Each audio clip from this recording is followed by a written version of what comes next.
அங்கே நடக்கக்கூடிய சம்பவங்களை பற்றி தேவர் பெருமகனாரை பற்றி தவறாக பேசணுதுன்னு அவங்க சொல்கிறாங்க. பட் அந்த வீடியோவில் அந்த மாதிரி எதுவும் இல்லை. அது அந்த சம்பவங்களை ஒட்டி கொடுக்கப்பட்ட ஒரு கம்ப்ளைண்ட்டில் தான் அவர் இன்றைக்கி வந்திருந்தார். உங்களுக்கு எல்லாம் தெரியும், நீங்கள் நியூஸ் சேனல்ஸ் பார்த்துருப்பீங்க. நேற்று 4 நாட்களுக்கு முன்னாடி மாண்புமிகு சென்னை உயர்நீதிமன்றம் அவர் மேலே போட்டிருந்த முதல் குண்டாஸை ரத்து பண்ணுச்சு. உங்களுக்கெல்லாம் தெரியும். சுப்ரீம் கோர்ட் வரைக்கும் போய் நாம் அந்த வழக்குகளை திருப்பியும் சென்னை மாண்புமிகு நீதிமன்றம் விசாரிக்கணும்னு சொன்னதுக்கப்புறம் மாண்புமிகு நீதியரசர்கள் அந்த விசாரணையில் தனி மனித உரிமை, பேச்சு சுதந்திரம் இதெல்லாம் எப்படி கட்டுப்பாடில் இந்த குண்டாஸ் மூலிமா எப்படி நீங்கள் அடக்க பார்க்குறீங்க, இதெல்லாம் பண்ணக்கூடாது, குண்டாஸ் போட்டது தவறு, சங்கருடைய பேட்டினாலேயோ இல்லை அவருடைய சம்பவங்கள்னாலேயோ பொது அமைதிக்கு எந்த குந்தமும் விளைவிக்கப்படலைன்னு சொல்லிட்டு அரசாங்கத்துக்கு எதிராக சில கருத்துக்களை கூறி அறிவுரைகளை கூறி குண்டாஸை ரத்து பண்ணியிருந்தாங்க. அதே மாதிரி யூடியூபுங்கிறத இல்லை மீடியாங்கிறதோ இன்னைக்கு பொதுமக்கள் என்ன நினைக்கிறாங்கங்கிறத அரசாங்கம் தெரிஞ்சு கொள்றதுக்கான ஒரு ஃபீல்டுன்னு சொல்லி நீதியரசர்கள் சொல்லியிருந்தாங்க. இந்த கணக்கில் நேற்று ஏன் குண்டாஸ் போட்டிருக்காங்கிறத நம்ம சொல்லணும். மொத்தம் அந்த இன்டர்வியூ சம்மந்தமாக மொத்தம் 17 வழக்கு போட்டிருக்காங்க. ஒரே கேஸுக்கு ஒரே கண்டென்ட்டு.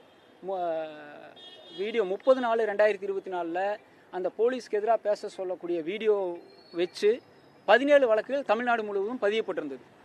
கரெக்டாக கோயம்புத்தூரில் போன 26/7/2024 ஜாமீன் கிடைச்ச உடனே எங்கே இவர் வெளியே வந்துடுவாரோங்கிற அவசரத்தில் எல்லா கேஸ்லையும் அவசரமாக அரெஸ்ட் பண்ண ஆரம்பித்தாங்க. இதை எதிர்த்து சவுக் சங்கருடைய தாயார் மாண்புமிகு சென்னை உயர்நீதிமன்றத்தில் அனைத்து வழக்குகளையும் ஒன்றாக நடத்தணும்னு ஒரு மனு போட்டிருந்தாங்க.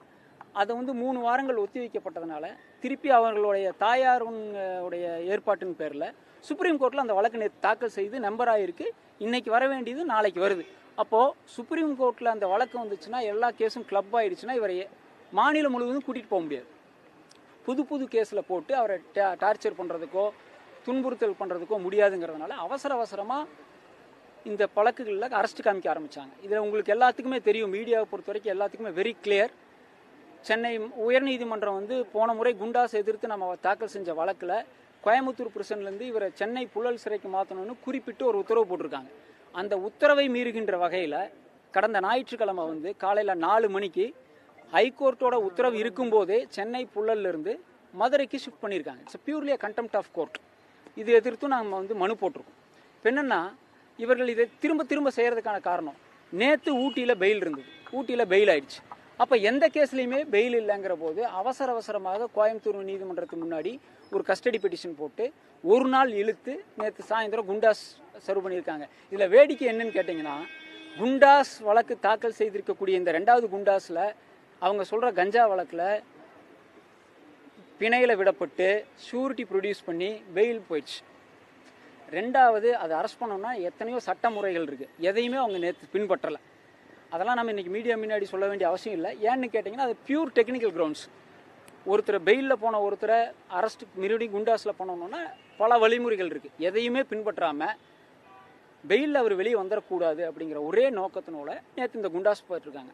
இந்த நேரத்தில் நாங்கள் என்ன சொல்லிக்க விரும்புகிறோம்னா, அவர்களுக்கு புரிகின்ற வகையில், அதாவது ஒரு உயர் பதவியை பதவி ஏற்கும்போது ஒரு காவல்துறை அதிகாரி சொல்லியிருந்தார், ரவுடிகளுக்கு புரிகின்ற வகையில் அவர்களுக்கு பதிலளிக்கப்படும் சொல்லியிருந்தார்.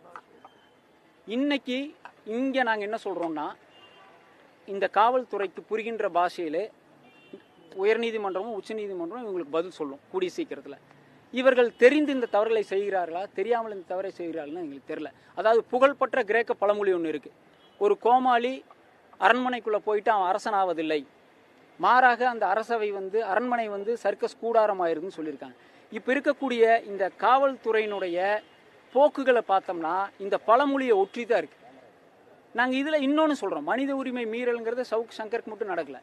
கடந்த 28/7/2024 ஒரு நைட்டும் கூட அவர் புழலில் சிறையில் வச்சுக்கல, டிரான்சிட்லேயே வச்சுருக்காங்க. டிரான்சிட்லேயே வச்சுருக்காங்கன்னு சொன்னால் சவுக் சங்கர் கார் எடுத்துகிட்டு சென்னை புழல்லிருந்து மார்த்தாண்டம் போயிட முடியாது, சென்னை புழல்லிருந்து பெரம்பலூர் போயிட முடியாது. 20-25 போலீஸ் போகிறாங்க, அதில் குறைந்தது 10 லேடி போலீஸ் போகிறாங்க. அவங்களால யூரினேட் பண்ண முடியாது, தண்ணி. இவர்கள் எந்த பெண் காவலர்களை இவர் தவறாக பேசிட்டாங்கன்னு இவங்க மேலே வழக்க போட்டு அலக்களிக்கிறாங்களோ அதே வழக்கில் பந்தோபஸ்துங்கிற பேரில் அதே பெண் காவலர்களை எந்த விதமான அடிப்படை தேவைகளும் இல்லாமல் அந்த வேனில் கூட அனுப்புகிறாங்க. குடிக்கிறதுக்கு தண்ணி கிடையாது, எங்கேயும் யூரின் போக முடியாது, அவங்க இது அப்பட்டமான மனித உரிமை மீறல்.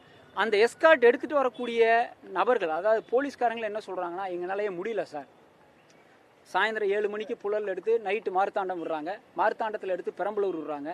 சவுக்கு சங்கர் தப்பு பண்ணாருன்னா அவரை தண்டிக்கிடும் சார், எங்களை ஏன் தண்டிக்கிறாங்கன்னு நீங்கள் எங்களுக்காகவும் பேசுன்னு அவங்க எங்ககிட்ட கேட்குறாங்க. ஒன்றும் இல்லை, ஒரு உதாரணம், போன வாரம் கோயம்புத்தூருக்கு அவரை கூட்டிகிட்டு வந்திருந்தப்போ கூட்டிகிட்டு வந்த வேன் டிரைவர் இங்கிருந்து வேன் எடுக்க மாட்டேன்ட்டார். 3 மணி நேரம் என்னால் திருப்பியும் புழலுக்கு வண்டியை ஓட்ட முடியாது. காரணம் என்னென்னா, என்னால் தூங்கலை, எங்கேயாவது போனோம்னா விபத்து ஏற்பட்டுச்சுன்னா என்னோட குடும்பம், என்னோட குழந்தைகள் பாதிக்கப்படும் சொல்லிட்டு போன முறை கோயம்புத்தூர் வந்திருந்த வேன் டிரைவர் திருப்பியும் சென்னைக்கு அவரை கூட்டிகிட்டு போக மறுத்துட்டார். அப்போ நினச்சி பாருங்கள் எவ்வளோ மன அழுத்தத்தில் இந்த போலீஸ் இருக்காங்க. கீழே வேலை செய்கிற லோயர் போலீஸ் ஆஃபீஸர்ஸ், இன்ஸ்பெக்டர்ஸ் ஆகட்டும், எஸ்ஐஸ் ஆகட்டும், இல்லை எஸ்கார்டு வர்றவங்க ஆகட்டும், மிகுந்த மன அழுத்தத்துக்கு ஆளாயிருக்காங்க. சங்கர் தைரியமாக இருக்கார், போலீஸ்காரங்க இப்போ மிகுந்த மன அழுத்தத்தில் இருக்காங்க. டெய்லியும் காலையில் ஒரு இன்ஸ்ட்ரக்ஷன் வருது சார், டெய்லியும் நாங்கள் ஒன்று செய்ய வேண்டியதாக இருக்குது. போலீஸ் எங்களை காப்பாற்றுங்கன்னு இப்போ எங்ககிட்ட கேட்குற நிலமையில தான் இருக்காங்க. இப்போது நான் இன்னும் ஒன்று சொல்லிடுறேன். உங்களுக்கு எல்லாம் தெரியும், பேரறிவாளனை விடுவிக்கிறதுக்காக அற்புத அம்மாள் வந்து மிகப்பெரிய சட்ட போராட்டம் நடத்தினாங்க. அதே போன்ற ஒரு போராட்டத்தை இப்பொழுது கமலா அம்மா நடத்திட்டு இருக்காங்க. அந்த அம்மாவினுடைய ஆசீர்வேலை முழுமையாக தமிழ்நாடு முழுவதும் வழக்கறிஞர்கள் நாங்கள் பணி செஞ்சுட்டு இருக்கிறோம். இது வந்து பணத்துக்காக செய்யக்கூடிய வேலை இல்லை, பியூர் பாசிசத்தை எதிர்த்து இந்த வேலையை நாங்கள் செஞ்சுட்டு இருக்கிறோம். அப்போது கமலாம்மாக்காக இந்த சட்ட போராட்டம் நடத்தி சங்கரை அவர் தாய் இடத்துல வந்து நீதிமன்றத்தின் துணையோட சட்டப்படி ஒப்படைக்கிறதுக்கான வேங்கையை தான் நாங்கள் செஞ்சுக்கிட்டு இருக்கிறோம். உறுதியாக அது நடக்கும். என்னை பார்த்து வந்து அரசு அஞ்சக்கூடிய அரசாங்க இல்லை, அப்படி அஞ்சலைன்னு சொன்னால் நான் என்ன கேட்குறேன், ஒரு தனி மனிதன் இவரை வந்து நீங்கள் உங்களுக்கு விசித்திரமாக இருக்குது. எப்படின்னா, ஒரு தனி மனிதன் பேசிட்டாருன்னு சொல்கிறீங்க, ஒரு வழக்கு போட்டீங்க, நியாயம் இருந்தது, கஞ்சா வழக்கு போட்டீங்க, உங்கள் தரப்பில் ஒரு நியாயம் சொல்லப்பட்டுச்சு. ஒரே வழக்குக்கு 17 வழக்கு போட்டீங்க. அந்த 17 வழக்குலையும் உடனே அரெஸ்ட் காமிக்காமல் எல்லாம் பெயிலாகி குண்டாசெல்லாம் முடிச்சு வர்ற வரைக்கும் வெயிட் பண்ணி எங்கேயும் வெளியே விட்டா பேசிடுவானோ. நான் என்ன கேட்குறேன், திருப்பியும் இந்த அரசாங்கத்திற்கும் இந்த காவல்துறைக்கும் நாங்கள் தெளிவாக ஒரு விஷயத்தை சொல்கிறோம். நீங்கள் போட்டிருக்கிற வழக்கு தூக்கு தண்டனை பெறக்கூடிய வழக்கு அல்ல. இன்னையிலிருந்து இது நீங்கள் குற்றம் நிரூபிக்கப்பட்டு நீங்கள் தண்டனையே கொடுத்தாலும் 5 வருஷம் கழிச்சு வந்தால் சங்கர் பேசத்தானே போகிறாரு. அப்பவும் நீங்களும் உயிரோடு இருக்க போகிறீங்க, நானும் உயிரோடு இருக்க போகிறேன். நீங்கள் பதவியில் இருந்தபோது என்ன தவறு செய்தீர்கள், மனித உரிமை மீறல் என்ன செஞ்சீங்க, என்னென்ன பிரச்சனைகளில் ஈடுபட்டீங்கன்னு தண்டனை பெற்றாலும் கூட திருப்பி வந்து அவர் பேசத்தானே போகிறார். அப்போ என்ன உலகத்தில் நீங்கள் அவரை கொன்றுவீங்களா ஜெயிலுக்குள்ளே வச்சு? சட்டத்தை மீறி பண்ண முடியாது இல்லையா? 3 வருஷம் தண்டனை அதிகபட்சம் கிடைக்கும்னா அந்த 3 வருஷம் கழிச்சு வந்து சங்கர் இந்த அநியாயத்தை எதிர்த்து, இந்த அரசாங்கத்தை, இப்போ இருக்கக்கூடிய அரசாங்கத்தை எதிர்த்து பேசத்தானே போகிறாரு. எத்தனை நாள் நீங்கள் வச்சிருக்க முடியும் உள்ள? யூடியூபர்ஸ் என்ன வேணால் பேசலாங்கிற மாதிரி இல்லை, யூடியூபர்ஸ் என்ன வேணாலும் பேசலாம்ல. அதைத்தான் மாண்புமிகு சென்னை உயர்நீதிமன்றம் தெளிவாக சொல்லியிருக்கு. யூடியூபர்ஸ் என்ன வேணாலும் பேசலாம், அதை எடுத்துக்கக்கூடிய பார்வையாளனுடைய பார்வை தான் முக்கியம்னு இப்போ குண்டாஸ் ரத்து பண்ண வழக்கில் தெளிவாக சொல்லியிருக்கு. உயர்நீதிமன்றம் என்ன சொல்லியிருக்கு, பேசுகிறவங்க என்ன வேணாலும் பேசுவாங்க. அன்னப்பறவைகள் போல் எது நல்லது எது கெட்டதுங்கிறத மக்கள் தான் எடுத்து தீர்மானிக்கிறாங்க. அதனால நீங்கள் அதை கண்டு பயப்படக்கூடாது. மக்கள் இந்த அரசாங்கத்தை குறித்து என்ன நினைக்கிறாங்கிறத தான் இந்த சோசியல் மீடியாவிலிருந்து நீங்கள் தெரிஞ்சுக்கணும்னு தான் அரசாங்கத்துக்கு அறிவுரை கூறியிருக்காங்க.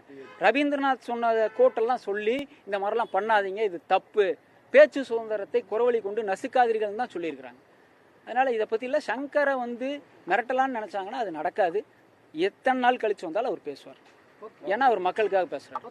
நன்றி.